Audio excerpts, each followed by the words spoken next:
The chair recognizes herself. Mr. Zeldin, welcome. I take a very different view of your conduct in office since you took this office from the previous member of the Senate. Our nation is in a dire financial mess. Our debt has once again been downgraded.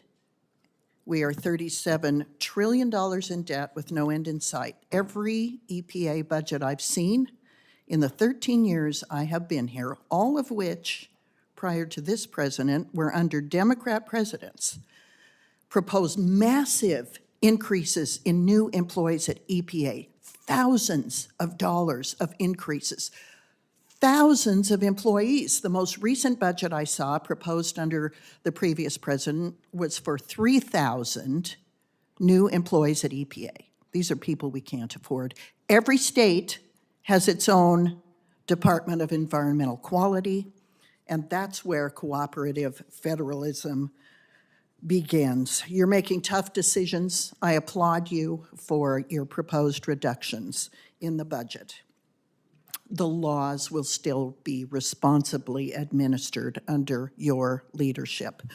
Broadly on the policy front, I'm pleased with your leadership on the endangerment finding, on rolling back the egregious power plant rule. Lots of rural electric co-ops have told me how devastating that would be. Thank you for rolling that back. I myself belong to 3 rural electrics in Wyoming, so I hear from them all the time. You've redirected resources to the core EPA mission of protecting human health and environment, so you're delivering on our promises to Americans. EPA does have an outsized influence on lives and livelihoods in Wyoming. And despite Congress's clear statutory direction to EPA requiring a decision in less than 180 days, Wyoming and North Dakota, as well as other states, have been held hostage by the previous administration's more than 2 years of inaction on state permit program approvals for coal combustion residuals, or CCRs. On April 8th, your office announced that EPA would take swift action to advance cooperative federalism and encourage states to pursue oversight and permitting of coal ash within their borders, and propose a determination for Wyoming and North Dakota's state permit program approved for coal CCR and the coal ash permit program. Now, it was refreshing to learn that a month later, under your leadership and direction, EPA proposed approval of North Dakota's CCR permit program. Well done, well done.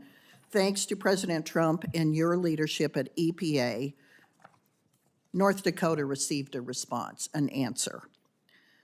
Wyoming is the nation's top coal producer. Expediting EPA action on Wyoming's CCR program would help ensure Wyoming coal is available to help meet our nation's growing energy demand and the new uses of coal we've found.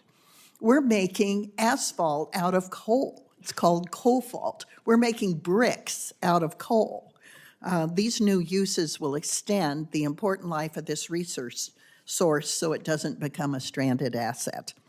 Do I have your commitment that working through cooperative federalism, you will expedite action on Wyoming's coal program? Senator, I know how important it is to you and to your state. We will work to get it done as fast as humanly possible.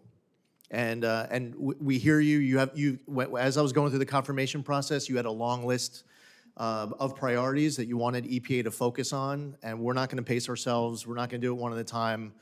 You had a great list, and we want to work through all of it at once. Well, those of us from research-producing states found that we were getting stonewalled under the last administration.